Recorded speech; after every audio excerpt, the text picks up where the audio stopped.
toujours en direct du New Cap Event Center à Paris, dans le 15e arrondissement. All for Content, édition 2026. Anne Cohen-Célie, bonjour. Bonjour. Vous êtes la directrice générale d'une société qui s'appelle Satisfaction. Je dis société, on peut dire carrément groupe, Satisfaction Group. Est-ce que vous pouvez, s'il vous plaît, en quelques mots, nous présenter Satisfaction Group ? Oui, alors bonjour à tous. Merci Alain pour cette interview. Donc le groupe Satisfaction s'est constitué en 2012 autour d'Arthur, qui a créé sa société de production pour créer ses formats. Et au fil du temps, la société est devenue un groupe, puisqu'aujourd'hui on représente 9 labels, donc 9 sociétés indépendantes qui sont actives autour de la production audiovisuelle, c'est-à-dire que nous on fabrique des émissions, on crée les concepts, on les vend auprès des chaînes et on les fabrique, donc jusqu'au produit fini. Et aujourd'hui, on est très actif. On est le premier producteur indépendant de flux en France. On produit plus de 1000 heures par an pour toutes les chaînes. Donc, on travaille principalement pour TF1, M6, France Télévisions, mais aussi les plateformes et sur le digital. Je vous en parlerai parce que c'est un axe de développement important qu'on veut déployer et qui est aussi en partie la raison de notre présence aujourd'hui. Et donc, Satisfaction est connu à la fois pour ses programmes de jeux. Donc évidemment, le plus emblématique, c'est Vendredi tout est permis, qui est toujours en diffusion, qui a plus de 10 ans d'existence, qui est présent dans 40 territoires dans le monde, mais aussi La roue de la fortune sur M6, Qui veut gagner des millions sur TF1, une création plus récente, Le dernier cercle, présenté par Arthur sur TF1, qui a franchi les frontières puisqu'il a été produit en Allemagne, il va être diffusé bientôt. Mais on a aussi tout un savoir-faire en télé-réalité, avec une filiale qui est portée par Antoine Henriquet, qui s'appelle La Production, qui produit des grandes marques comme Les Anges de la télé-réalité, La Villa des cœurs brisés. Là, ils viennent de lancer un nouveau format qui s'appelle Escape Island sur TFX, qui a un raz-de-marée. Donc, et ça, c'est de la création française. C'est important de le dire parce qu'on a souvent l'impression qu'on récupère les formats de l'international, mais nous, on est dans notre ADN, c'est vraiment la création de formats. On a une autre filiale qui s'appelle Enibas, qui elle est très présente sur tout ce qui est magazine, factuals, documentaires, documag, notamment avec Au bout de l'enquête avec Marie Drucker et Alain Bauer sur France 2. Voilà. On a aussi une quotidienne qui s'appelle Météo à la carte, qui est à l'antenne depuis 12 ans sur France Télévisions. Avec Laurent Romesco. Voilà, et Marine Vigne. Et j'en oublie plein d'autres. Et on a aussi un gros format qui s'appelle Qui veut être mon associé. Et ouais, allez-y. Je vous en prie. Non. Terminé. Et Qui veut être mon associé, qui en début d'année s'est transformé en un écosystème digital, puisqu'on a créé une plateforme. En fait, on a décidé de diversifier la marque, puisque Qui veut être mon associé depuis 6 ans à l'antenne de M6, 2 mois par an. Et là, on s'est dit, on va prolonger l'expérience tout au long de l'année. Et donc, on a créé une plateforme qui propose aujourd'hui tout plein de contenu sur l'entrepreneuriat sur les réseaux sociaux. Donc, on est présent sur toutes les plateformes digitales.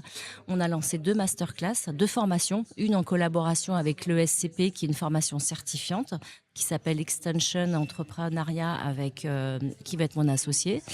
Et un bootcamp, Qui veut être mon associé, pour tous ceux qui veulent se lancer dans l'entrepreneuriat. Comment on passe de l'idée à l'action. Et donc avec tous nos ambassadeurs, donc Éric Larchevêque, Jean-Michel Caram, Alice Labou, Marc Simoncini et plein de coachs et experts. Et on va faire beaucoup plus. Donc ce sont vraiment les extensions des émissions qui sont diffusées sur la télé linéaire, qui ensuite connaissent une deuxième vie sur Internet. Avec une arborescence très complète. Vous faites du média à 360 degrés. Exactement. En fait, l'idée, c'est de s'adresser à tous les canaux de distribution. Bien sûr, voilà. Vous faites pas de la télévision, vous créez du contenu et vous allez adapter le contenu aux médias et à la source de diffusion. Mais vous me disiez tout à l'heure, vous êtes une centaine de collaborateurs chez Satisfaction Group. Comment vous faites même avec 100 collaborateurs pour produire autant de programmes, autant d'émissions, autant de contenu? Eh ben, on a notre recette magique. Déjà, on est super efficace, tous ultra motivés. On est très complémentaires, mais avec des équipes très talentueuses. Et ça, c'est vrai que c'est une chance. Le groupe est aussi porté par Arthur, qui est très créatif et à la fois qui a une vision business. Donc, il emporte l'ensemble des équipes. Donc, tout ça, c'est un travail collectif avec des équipes très spécifiques et très, pointues dans leur domaine. Et on est agile et on rebondit. Dès qu'on voit qu'il y a une opportunité, on la saisit. Et puis on a la chance d'avoir à la fois des équipes très créatives, artistiques, de production, digitale. Et donc en fait, on couvre tout le spectre. Et nous, notre enjeu, c'est d'être présent Parce que c'est pas le tout de créer un format, de répondre à un cahier des charges, de répondre à l'ADN d'une marque, d'une chaîne, parce que c'est ce que vous me disiez tout à l'heure hors antenne. Effectivement, écrire pour M6, c'est pas la même chose qu'écrire pour TF1. Ce n'est qu'un exemple, mais une fois que vous avez répondu à cette charte, vous avez une mécanique de travail. Vous allez sans doute, ça arrive ou pas, faire un pilote d'une émission, choisir un animateur et j'imagine en collaboration avec Arthur qui a un regard lui aussi à 360 degrés sur tous les médias. Et après, il faut quand même produire régulièrement, c'est-à-dire c'est pas simplement un travail de création, c'est un travail de production permanente et de suivi permanent. Ah oui, c'est en fait une adéquation entre tous ces métiers.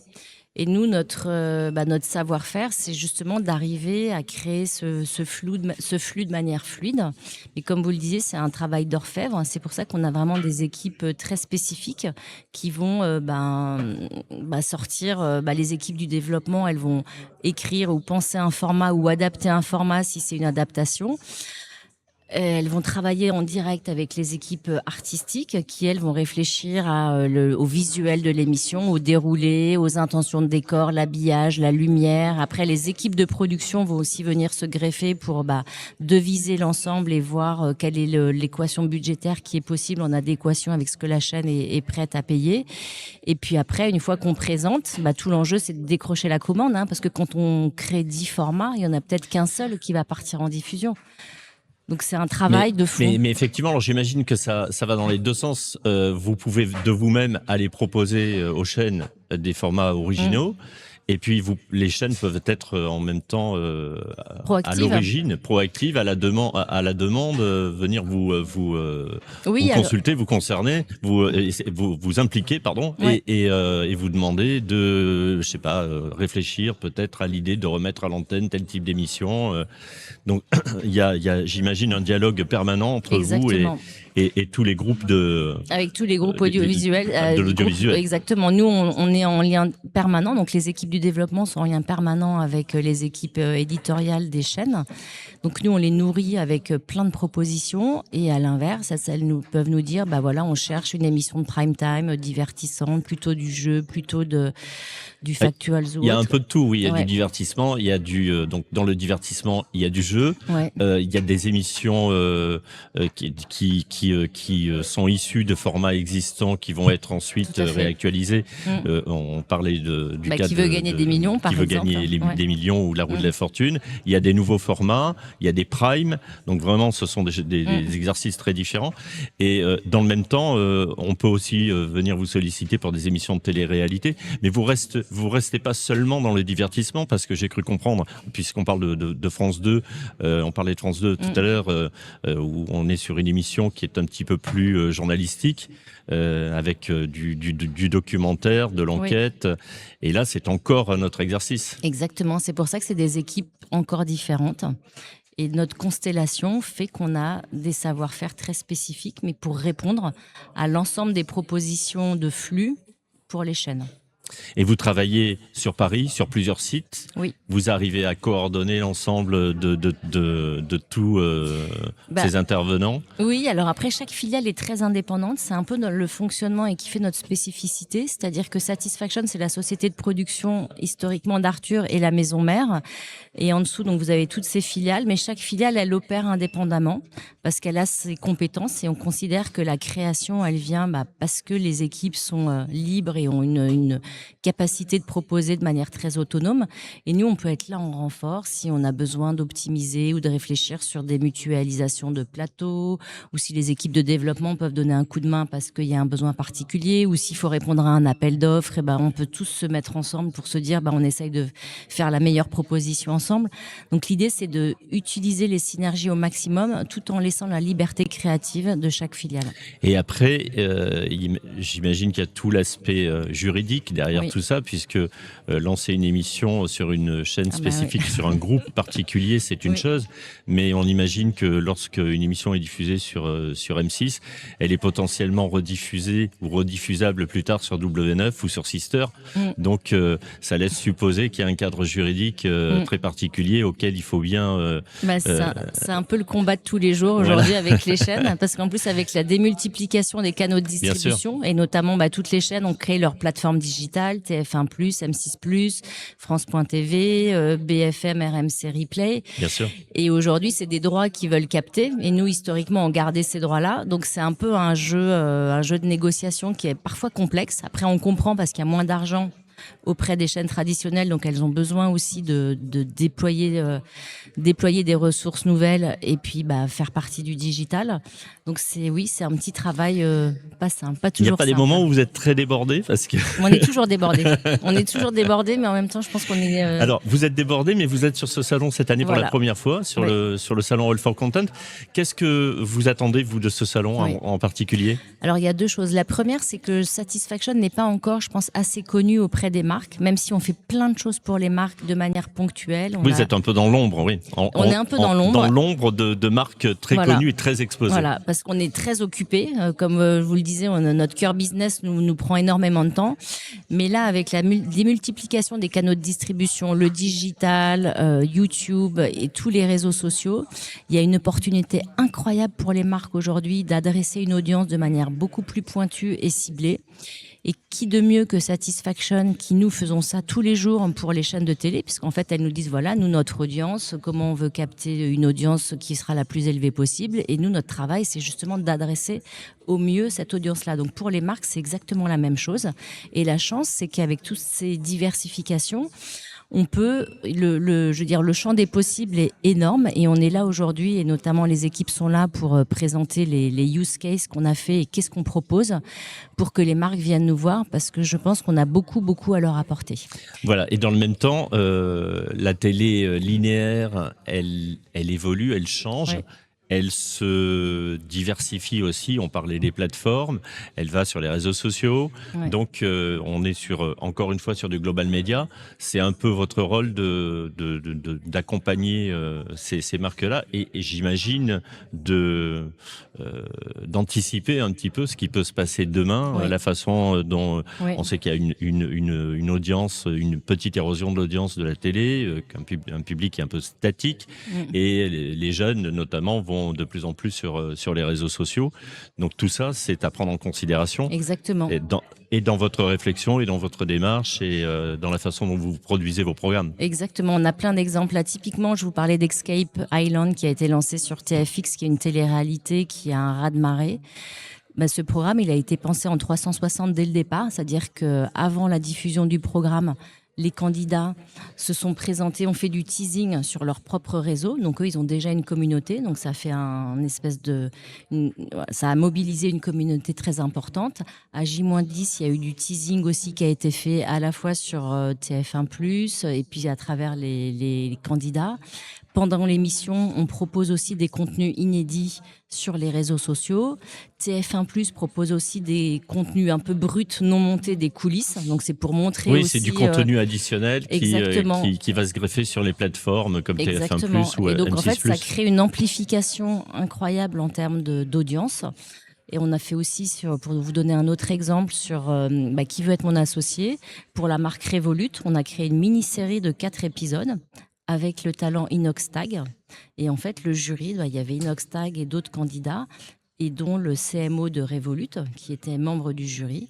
Et donc, ça a été diffusé sur la chaîne YouTube d'Inoxtag. La marque était ultra présente et ça a été un succès fou. Et là, la démarche, elle est totalement différente parce que quand on s'adresse à Revolut, c'est pas du tout le même fonctionnement, la même démarche que lorsque l'on travaille avec TF1, avec le groupe TF1 ou avec M6. Mais donc là, on s'adresse directement à un la annonceur marque qui nous dit voilà mes valeurs, comment je veux me projeter, et puis nous on brainstorm, on réfléchit, on propose. Soit c'est sur des marques existantes, comme là typiquement sur Qui veut être mon associé, mais là les équipes vous parleront après. On a un gros projet à proposer aux marques autour d'une adaptation des Amours qui s'appelait Les Amis pour le digital, et donc là les marques pourraient tout à fait s'associer à ça.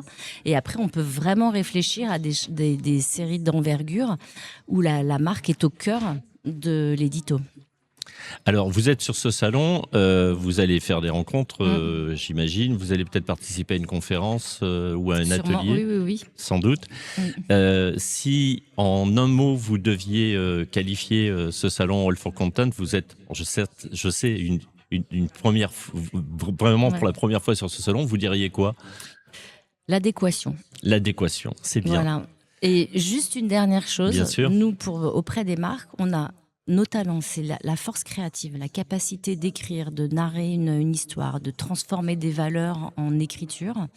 On a aussi un accès à un vivier de talents qui est énorme, que ce soit des animateurs, des comédiens, des artistes, parce que depuis plus de 20 ans, on est dans cet écosystème. Vous voulez dire que Arthur, il a un carnet d'adresses important? Pas que lui oui, mais nous aussi. Et puis surtout, on a un savoir-faire en digital, puisque depuis 3 ans, on a créé une cellule digitale qui est très active et on sait aussi quel contenu proposer à quel réseau ou YouTube, parce qu'en fait, les logiques ne sont pas du tout les mêmes selon les codes algorithmes. Ne sont pas les mêmes. Et donc, on a aussi ce savoir-faire pour garantir des KPIs intéressants pour les marques. Si, une petite dernière question. On parle beaucoup d'IA depuis hier matin. Comment vous intégrez l'IA dans votre modèle?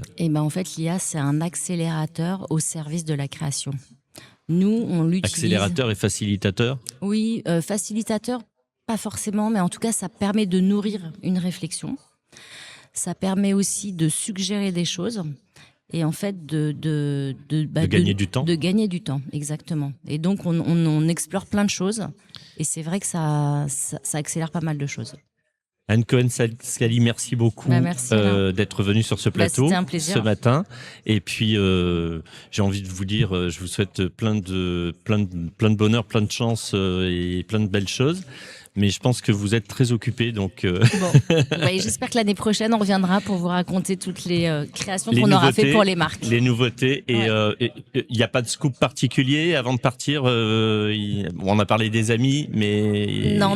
Mais en tout cas, tout ce qui va être raconté tout à l'heure, je vous recommande d'y assister parce que ça sera très intéressant. En conférence? En conférence, exactement. À quelle heure? C'est à 10h30. À 10h30. On vous libère et on vous laisse aller préparer votre conférence et on vous souhaite un bon salon. Merci Alain, Merci bonne beaucoup. journée.